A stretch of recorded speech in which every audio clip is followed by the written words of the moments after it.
નમસ્કાર દર્શક મિત્રો, આપ જોઈ રહ્યા છો જીની એક્સપ્રેસ ન્યૂઝ। હવે જોઈએ અગત્યના સમાચાર। બીઝેડ પોન્જી સ્કીમ કૌભાંડનો મામલો। સીઆઈડી ક્રાઇમ બપોરના 1 વાગ્યાથી મહેસાણામાં ચર્ચ પર હતી। 1 વાગ્યાથી તપાસમાં લાગેલી સીઆઈડી ક્રાઇમે ભૂપેન્દ્ર ઝાલાને 4 વાગ્યે ઝડપ્યો। શંકાસ્પદ સંપર્કવાળા સંડોવાયેલાની તપાસ માટે સીઆઈડી ટીમ મહેસાણા આવી હતી। શંકાસ્પદની તપાસમાં આવેલી સીઆઈડી ક્રાઇમમાં ભૂપેન્દ્ર ઝાલા ઝડપાયો। ખાનગી રાહે મળેલી બાતમીએ સીઆઈડી ક્રાઇમને ભૂપેન્દ્ર ઝાલા સુધી પહોંચાડી। જેની એક્સપ્રેસ ન્યૂઝ વડોદરા।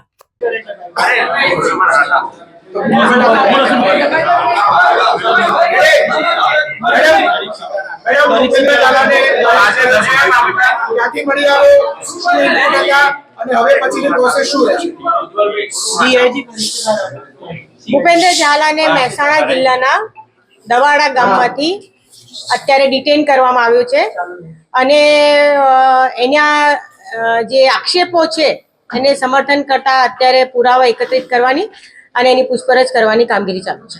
આટલો સમય ક્યાં ફરતો હતો? ગુજરાતમાં હતો, ગુજરાતની બહાર ગયો હતો કે શું સ્થિતિ? હજુ તો હમણાં 10 મિનિટ પહેલા જ પૂછપરછ શરૂ કરી છે। એ અત્યારે તો ગુજરાતમાંથી જ મળ્યો છે। હજુ વિગતવાર પૂછપરછ કરીએ પછી ખ્યાલ આવે કે આટલા દિવસ 1 મહિના સુધી એ ક્યાં હતો। પોલીસ એની પાસે પહોંચી ક્યાં જાતે હાજર થયો છે? આપણને નહીં ખોટી વાત છે।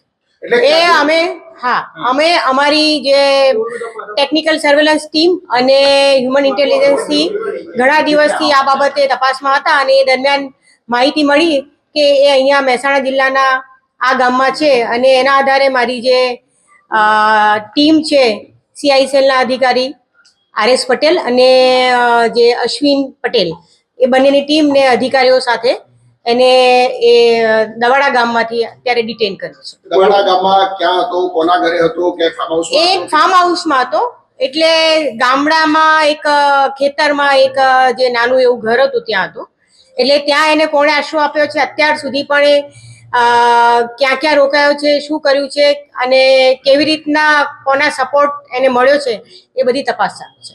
ત્યાં દવાડા ગામમાં જ્યાંથી મળી આવ્યું ત્યાં બીજું કોઈ હતું કે એક જ વ્યક્તિ ત્યાં હતો? ના, અત્યારે તો ના, એનો પિતા કે કોઈ મળ્યું નથી। અત્યારે તો એકલો જ મળ્યો છે। બેન, એના ભાઈની ધરપકડ કરવામાં આવી અથવા એને પૂછપરછ માટે લાવવામાં આવ્યો, એ પછી આ કડી મળી છે?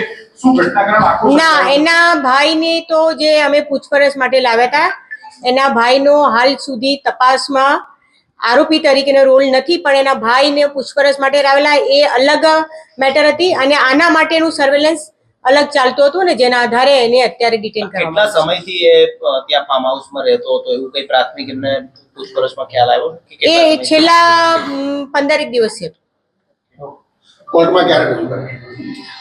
હજુ એરેસ્ટ કરવાની કાર્યવાહી ચાલુ છે, એવી કોઈ માહિતી નથી। અત્યાર સુધી અમારી પાસે કોઈ એવા ફરિયાદી નથી આવ્યા કે જે બેઝ ઉપર આખું જે વિષય છે કે છેતરપિંડી થઈ છે કે પૈસા નથી મળ્યા, તો હવે પ્રોસેસ શું રહેશે? કારણ કે તમે નિવેદન પણ ઘણા બધા લોકોએ લીધા છે, એમાં પણ કોઈ એવું લગભગ સામે નથી આવ્યું કે અમારે પૈસા લઈ ગયા છે પાછા નથી આપ્યા, ફરિયાદ નોંધાઈ ત્યાં સુધીમાં। તો હવે કામ કેવી રીતે આગળ વધશે? કારણ કે મેં અત્યારે ફરીથી રિપીટ કરું છું કે અમારી તપાસ દરમિયાન પણ જ્યાં એવું લાગશે કે જેની સાથે આ થયું છે તો અમે પ્રોએક્ટિવલી એમને બોલાવીને ગુના દાખલ કરીશું। અને આ મીડિયાના માધ્યમથી હું ફરીથી રિપીટ કરું છું કે જેને પણ હવે હિંમતથી આવે અને તટસ્થ અને એકદમ ન્યુટ્રલી તપાસ થશે એવો હું તમને વિશ્વાસ આપું છું। જેને પણ આ બાબતે કોઈ ફરિયાદ કરવી હોય તો એ આવી શકે છે। અચ્છા બેન, આ આરોપી હતો, આરોપીને છાવરનાર ફાર્મ હાઉસ કોનું છે તેની સામે પણ કઈ પગલા લીધા છે? હા, એ તો અત્યાર સુધી ફાર્મ હાઉસમાંથી મળ્યા, પણ એ પહેલા પણ ક્યાં ક્યાં રોકાયો હતો, કોણે કોણે એને સપોર્ટ કર્યો છે એ બધી જ તપાસ થશે। મેડમ, સામાન્ય રીતે આટલો 6000 કરોડનો કેસ છે એ પ્રકારની વાત આવે છે, પોલીસની પ્રાથમિકતાની પૂછપરછ દરમિયાન કયા કયા મુદ્દાઓની રહેશે કે જેની પાસેથી પોલીસ એવું માનતી હોય કે આટલી વિગતો અમારે જોઈએ છે? આ મેઇન તો શું છે કે એને આ 2020 થી શરૂ કરેલું હતું, એટલે 2020 થી અત્યાર સુધી એની સાથે કઈ કઈ ટીમ સામેલ હતી જે એને આ બધા જે ફ્રોડ ને આ પોન્જી સ્કીમમાં મદદરૂપ થઈ હતી એ તમામ પાસાઓને આવરી લેવામાં આવશે। અને અત્યારે મેં તમને કહ્યું ફરીથી કે બહુ જ પ્રાઇમા ફેસી હજુ તો અમે એની ઇન્ટ્રોગેશનની શરૂઆત જ કરી છે અને એટલે હજુ મને થોડો ટાઈમ જોઈએ। કાલે વિગતવાર હું તમને તમારા બધા સવાલોનો જવાબ આપીશ। અરજદારો જે પણ વ્યક્તિઓ સાથે બીઝેડ કંપની દ્વારા ચીટિંગ થયું હોય તેઓને મારી મીડિયાના માધ્યમથી અપીલ છે કે તેઓ EOWની જે ગાંધીનગરમાં ઓફિસ આવી છે ત્યાં આવીને પોતાની રજૂઆત, પોતાની અરજી, પોતાની ફરિયાદ કરી શકે છે. બીજો સવાલ એ છે કે ભૂપેન્દ્રસિંહ જ્યારે એના એજન્ટો પણ પહેલા પકડાયા છે, બાકીના એજન્ટો ફરાર છે, તો એજન્ટોને સાથે રાખીને એની પૂછપરછ કરવામાં આવે કે નાણાકીય વ્યવહારો શું હતા અત્યાર સુધીમાં, કઈ રીતે લોકો પાસેથી નાણાં જે છે તે લેવામાં આવતા હતા અને લોકોને પૈસા કઈ રીતે આપતા હતા, કારણ કે આજે પણ વિગતો આવી છે કે ઓન પેપર 95 કરોડ રૂપિયા એના બાકી બોલે છે. હા, એ તપાસમાં નીકળ્યું છે કે એના 95 કરોડ રૂપિયા આપવાના બાકી છે, પરંતુ મેં તમને કહ્યું પ્રમાણે બહુ જ પ્રાઇમા ફેસી સ્ટેજ પર અત્યારે તપાસ અમે કરીએ છીએ અને જે પણ તપાસમાં નીકળશે પછી અમને આગળ પણ વિગતવાર તમને જાણ કરીશું. એજન્ટો સાથે રાખીને તપાસ કરીશું આપણે. Yes yes sure. મેડમ, લોકો આઈને અહીંયા ફરિયાદ નોંધાવે એમને શું ફાયદો? કારણ કે એક વાત એવી હતી કે ભૂપેન્દ્ર ઝાલાના પૈસા પાછા નહીં મળે. જો ફરિયાદ નોંધાવશે તો રિકવરીમાં ક્યાંક મળવાની શક્યતા ખરી? હા, એટલે અમે લોકોએ અત્યારે આ જે ફરિયાદ દાખલ થઈ છે એમાં GPID એક્ટ અને બર્થ એક્ટ હેઠળ પણ ગુના દાખલ કરેલા છે અને એમાં જે પ્રોપર્ટી સીઝ કરીને એટેચમેન્ટ કરીને આપવાની પ્રોવિઝન છે એ પ્રમાણે આગળની કાર્યવાહી થશે. આ ફાર્મ હાઉસ કોનું હતું એવું इनपुट था और क्या कार्रवाई हुई? कोई उसके साथ कोई है ना?